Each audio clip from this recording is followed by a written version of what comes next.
ಧನುಸ್ಸು ರಾಶಿ ಮಾನಸಿಕವಾಗಿ ಸಮಾಧಾನ ಇಲ್ಲ. ತುಂಬ ಜವಾಬ್ದಾರಿಯಿಂದ ಮಾಡಬೇಕಾದಂತಹ ಕೆಲಸಗಳಿಂದ ಕರ್ತವ್ಯಗಳಿಂದ ಹಿಂಜರಿದು ಬಿಡ್ತೀರಿ.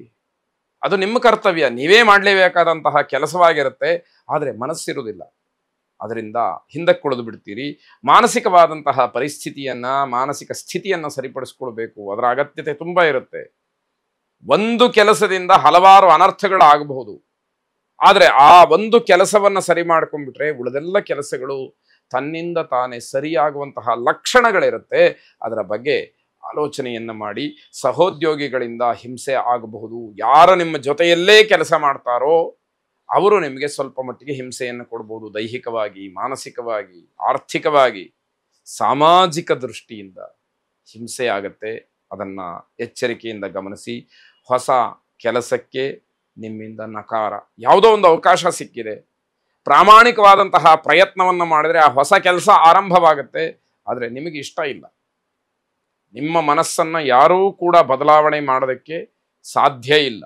ಅಂತಹ ಸ್ಥಿತಿಯನ್ನ ನೀವು ತಲುಪಿರ್ತೀರಿ. ಮಾನಸಿಕವಾಗಿ ನಾನು ಪರಿವರ್ತನೆ ಆಗಬೇಕು ಅಂತಕ್ಕಂತಹ ಭಾವನೆಯೇ ನಿಮ್ಮಲ್ಲಿ ಇರುವುದಿಲ್ಲ. ಹಾಗಾಗಿ ಆ ಉತ್ತಮವಾದಂತಹ ಅವಕಾಶ ನಿಮಗೆ ತಪ್ಪಿ ಹೋಗುತ್ತೆ ಎನ್ನುವಂಥದ್ದು. ಮನೆಯಲ್ಲಿ ಹೊಂದಾಣಿಕೆಯ ಅಗತ್ಯತೆ ಇರುತ್ತೆ.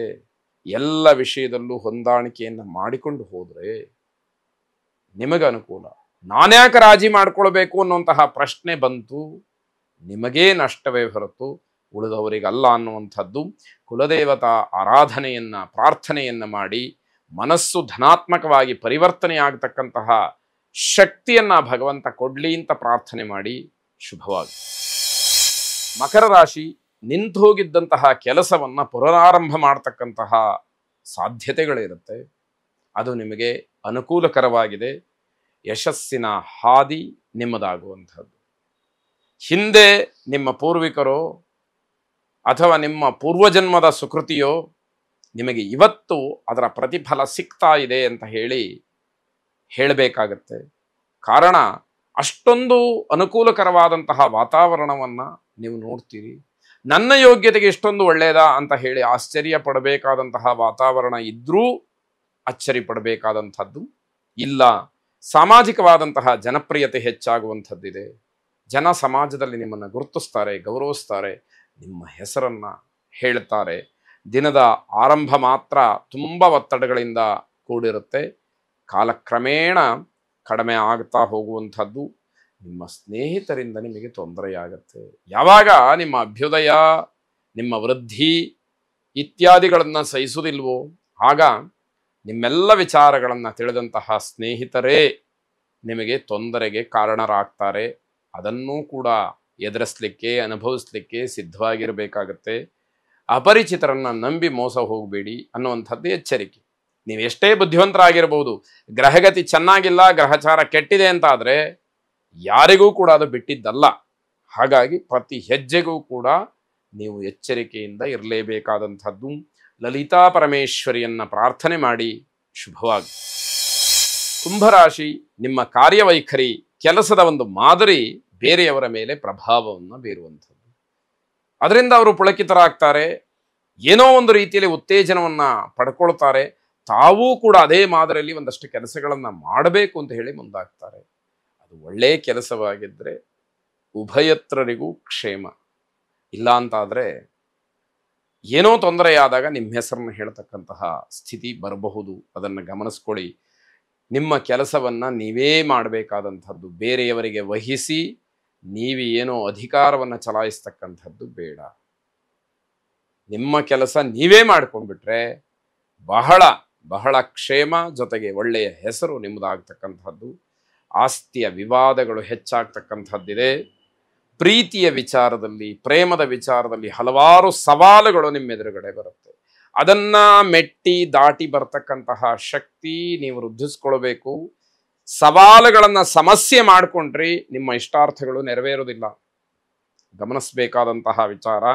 ಅನುಮಾನ, ಭ್ರಮೆ ಇದು ಯಾವುದೂ ಬೇಡ. ಬೇರೆಯವರನ್ನ ನೋಡಿದ ತಕ್ಷಣ ಏನೋ ಅನುಮಾನ ಪಡುವಂಥದ್ದು ಬೇಡ.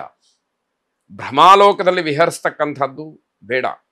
ಪ್ರಾಮಾಣಿಕವಾಗಿ ಪ್ರಯತ್ನವನ್ನು ಮಾಡಿ ಒಳಿತನ್ನು ಪಡ್ಕೊಳ್ಳಿ. ಕಷ್ಟಪಟ್ಟಿದ್ದಕ್ಕೆ ಪರಿಶ್ರಮಕ್ಕೆ ತಕ್ಕ ಪ್ರತಿಫಲವನ್ನು ನಿರೀಕ್ಷೆ ಮಾಡಿ ಅದನ್ನು ಪಡ್ಕೊಳ್ಳುವ ನಿಟ್ಟಿನಲ್ಲಿ ನಿಮ್ಮ ಪ್ರಯತ್ನ ಇರಲಿ. ಶುಭವಾಗುವಂಥದ್ದು ಇದ್ದೇ ಇರುತ್ತೆ. ಪೋಷಕರಿಂದ ನಿಂದನೆಗೊಳಗಾಗ್ತೀರಿ. ಯಾವುದೋ ಕೆಲಸಗಳನ್ನು ಹಲವಾರು ದಿವಸದಿಂದ ಮಾಡದ ಈಗ ಫಲ ಸಿಕ್ಕಬೇಕಾದ್ರೆ ಸುಮ್ಮನೆ ಕೂತ್ಕೊಂಡ ಅಂತ ಹೇಳಿ ಅನಿಸ್ಕೊಳ್ತೀರಿ. ಆ ವಿಚಾರಗಳು ಬೇಡ. ನಿಮ್ಮ ಪ್ರಯತ್ನ ನಿರಂತರವಾಗಿರಲಿ, ಪ್ರಾಮಾಣಿಕವಾಗಿರಲಿ, ಅದರ ಪ್ರತಿಫಲ ಸಿಕ್ಕೇ ಸಿಕ್ಕುತ್ತೆ. ದೊಡ್ಡವರ ಮನಸ್ಸನ್ನು ಗೆಲ್ತಕ್ಕಂತಹ ಪ್ರಯತ್ನವನ್ನು ಮಾಡಿ. ಅವರ ಬೆಂಬಲ, ಅವರ ಪ್ರೀತಿ, ವಿಶ್ವಾಸ ನಿಮಗಿದೆ ಅಂತಾದರೆ ನೀವು ಸೋತರೂ ಕೂಡ ಗೆದ್ದ ಹಾಗೆ. ಯಾಕೆ ಅಂತಂದರೆ ನಿಮ್ಮ ಪ್ರಾಮಾಣಿಕತೆಯನ್ನು ಅವರು ಗಮನಿಸಿರ್ತಾರೆ. ನಿಮ್ಮ ಪ್ರಯತ್ನವನ್ನು, ನಿಮ್ಮ ಶ್ರಮವನ್ನು, ನೀವು ಕಷ್ಟಪಡುವಂಥದ್ದನ್ನು ನೋಡಿರ್ತಾರೆ ಕಣ್ಣಾರೆ. ಅದೃಷ್ಟ ಚೆನ್ನಾಗಿಲ್ಲ ಅನ್ನುವಂತಹ ಹತಾಶಾ ಭಾವನೆಯನ್ನು ವ್ಯಕ್ತಪಡಿಸ್ಬೋದೇ ಹೊರತು ನೀನೇನೂ ಪ್ರಯತ್ನ ಮಾಡಲಿಲ್ಲ ಅಂತ ಹೇಳುವ ಹಾಗಿರುವುದಿಲ್ಲ. ಅದನ್ನು ಗಮನಿಸ್ಕೊಳ್ಬೇಕು. ಭೂವರಾಹ ಸ್ವಾಮಿಯನ್ನು ವಿಶೇಷವಾಗಿ ಪ್ರಾರ್ಥನೆ ಮಾಡಿ. ಶುಭವಾಗಿ. ಕೊನೆಯದಾಗಿ ಮೀನರಾಶಿ, ಸಂಕಲ್ಪ ಮಾಡಿದಂತಹ ಕೆಲವು ಕೆಲಸಗಳನ್ನು ಪೂರ್ತಿ ಮಾಡಿಬಿಡಿ. ಎಲ್ಲವುದನ್ನು ಕೂಡ ಯೋಜನೆಗಳನ್ನು ಹಾಕುವಂಥದ್ದು ಮುಖ್ಯ ಅಲ್ಲ. ಯಾವ ಯೋಜನೆಗಳು ಕಾರ್ಯರೂಪಕ್ಕೆ ಬಂದು ಗುರಿಯನ್ನು ಮುಟ್ಟುತ್ತೆ ಅನ್ನುವಂಥದ್ದು ಬಹಳ ಮುಖ್ಯವಾಗುತ್ತೆ. ಅದನ್ನು ಗಮನಿಸ್ಕೊಳ್ಬೇಕು. ಆ ರೀತಿಯಲ್ಲಿಯ ಪ್ರಯತ್ನದಲ್ಲಿರಬೇಕು. ದೂರದೂರಿಗೆ ಪ್ರಯಾಣವನ್ನು ಮಾಡಬೇಡಿ. ದೂರದ ಸ್ಥಳಗಳಿಗೆ ಪ್ರಯಾಣ ಬೇಡ. ಪ್ರಯಾಣದಿಂದ ತೊಂದರೆ, ಆಪತ್ತುಗಳ ಸೂಚನೆ. ಹಾಗಾಗಿ ಅದನ್ನು ಕೈ ಬಿಡ್ತಕ್ಕಂಥದ್ದು ಬಹಳ ಒಳ್ಳೆಯದಾಗಿರುತ್ತೆ. ಪ್ರೇಮಿಗಳಿಗೆ ಕಾನೂನು ಕಟ್ಟಲೆಗಳಿಂದ ಸ್ವಲ್ಪ ತೊಂದರೆಯಾಗುತ್ತೆ. ನೀವು ಸ್ವಚ್ಛಂದವಾಗಿ ವಿಹರಿಸಲಿಕ್ಕೆ ಅವಕಾಶಗಳು ಕಡಿಮೆ. ಸಮಾಜದ ರೀತಿ ನೀತಿ ನಿಯಮಗಳನ್ನು, ನಮ್ಮ ಸಂಸ್ಕೃತಿಯ ಕೆಲವು ಕಟ್ಟಲೆಗಳನ್ನು ಪಾಲಿಸಬೇಕಾಗತ್ತೆ. ಕಾನೂನಿಗೆ ವಿರುದ್ಧವಾಗಿ ನಡ್ಕೊಳ್ತಕ್ಕಂತಹ ಮನಸ್ಥಿತಿಯನ್ನು ದೂರ ಮಾಡಿಕೊಳ್ಬೇಕಾಗತ್ತೆ. ಕಾನೂನು ಏನು ಹೇಳುತ್ತೋ ಅದನ್ನು ಪಾಲಿಸಬೇಕಾಗತ್ತೆ. ಅದು ಬಹಳ ಮುಖ್ಯವಾಗುತ್ತೆ. ಸಾರ್ವಜನಿಕ ಕೆಲಸದಲ್ಲಿ ನಿರಾಸಕ್ತಿ. ಸಮಾಜಕ್ಕೆ ಏನೋ ಸೇವೆ ಮಾಡಬೇಕು, 4-6 ಜನ ಸೇರಿದಾಗ ನಮ್ಮ ಕೈಲಾದಂತಹ ವಿಚಾರಗಳನ್ನು, ಸೇವೆಯನ್ನು ನಾವು ಅವರಿಗೆ ಕೊಡುಗೆಯಾಗಿ ಕೊಡಬೇಕು ಅನ್ನುವಂತಹ ಭಾವನೆಗಳು ಮನಸ್ಸಿನಲ್ಲಿ ಬರುವುದೇ ಇಲ್ಲ. ನಿಮ್ಮ ಬಗ್ಗೆ ನಿಮಗೆ ಹೆಮ್ಮೆ ಎನ್ನುವಂಥದ್ದು ಇರಬೇಕು. ನಿಮ್ಮನ್ನೇ ನೀವು ಅಲ್ಲಗಳೆತಾ ಇದ್ದರೆ ಬೇರೆಯವರು ಹೇಗೆ ಗೌರವಿಸ್ತಾರೆ ಅಲ್ವಾ?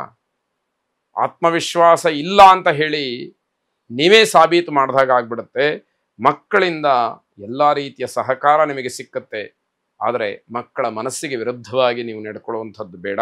ಶ್ರೀರಾಮಚಂದ್ರನನ್ನು ವಿಶೇಷವಾಗಿ ಪ್ರಾರ್ಥನೆ ಮಾಡಿ. ಶುಭವಾಗಿ.